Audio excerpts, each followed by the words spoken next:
Tashdile, this is Sakina Bhatt and welcome to Tibet This Week, a weekly news on Tibet, His Holiness the Dalai Lama and Central Tibetan Administration.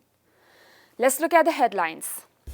China jails Tibetan nomad for sharing Tibet-related content on WeChat.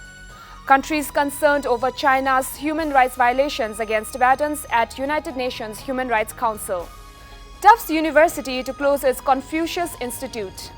Election Commissioner declares list of final candidates for 2021 Sikyong and 17 Tibetan parliamentary elections. Japan Bunkajin Cultural Channel holds discussion on Tibet issue. Tibet Information Office Canberra releases a book, Growing the Tibetan Identity in Australia. A 51-year-old Tibetan nomad, Sikyong, has been sentenced to 1 year in prison on charges of inciting separatism and endangering national security by the Golok Prefecture Intermediate Court in Tibet's traditional Amdo province. According to the reports, Sikyong was arrested on 30th May last year for allegedly sharing information related to Tibet, including His Holiness the Dalai Lama and Dr. Lobsang Singye, President of Central Tibetan Administration, on WeChat in 2015. US, Canada and European countries express grave concern over China's systematic human rights violations against Tibetans at the 46th session of the United Nations Human Rights Council. They condemned China for human rights violations against Tibetans and Uyghurs and raised particular concerns about the detention of those standing up for human rights. In China, there are deeply troubling reports of deaths in custody of Tibetans. We continue to be gravely concerned with the treatment of Uyghurs and call for independent observers to be given unfettered and meaningful access to the Xinjiang Uyghur Autonomous Region.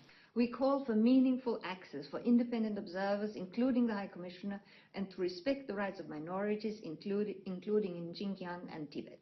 The countries also asked for the release of arbitrarily detained human rights defenders and highlighted the severe human rights violations, including of freedom of religion or belief, freedoms of movement, association and expression, and called for meaningful access for independent observers, including the High Commissioner.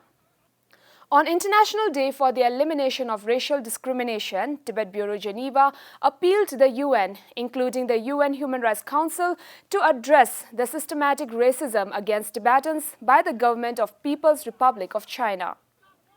The UN Committee on the Economic, Social and Cultural Rights has questioned the government of the People's Republic of China on reports of violations related to Tibet and Tibetans, including on the militarized forced labor of over 500,000 Tibetans, the forceful resettlement of Tibetan nomads, and the concerted attempts of China to eradicate culture, religion and language of Tibetans.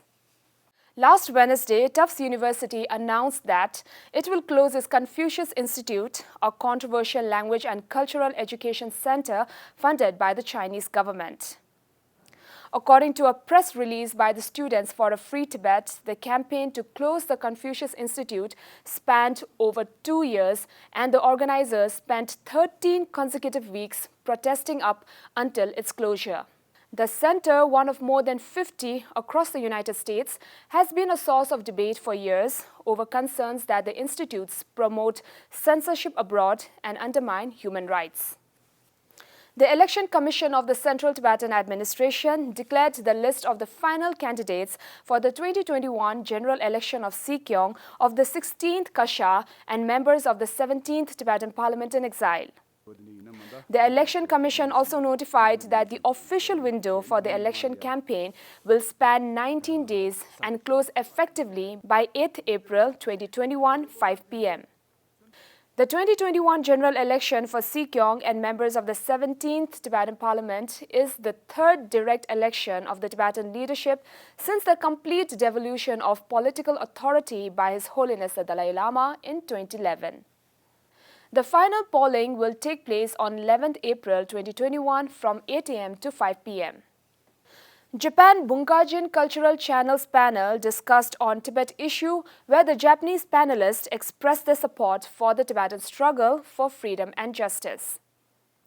The panelists were Mr. Kato Kiyotaka, a political analyst as the MC, Mr. Nagao Takashi, Parliament member, Writer and lecturer Bando Tadanobu, Yoshida Koichiro, Nakanobu legislative member. Representative Arya explained to the members about the current situation in Tibet, which he added is similar to the 1960s Cultural Revolution's time.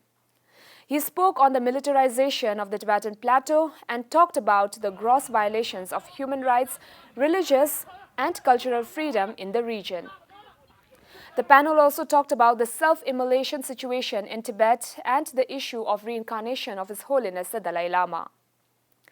Tibet Information Office released a book titled Growing the Tibetan Identity in Australia, Thank You Australia, to acknowledge and express gratitude to the government and people of Australia for the generous help towards Tibetan people on Wednesday this week.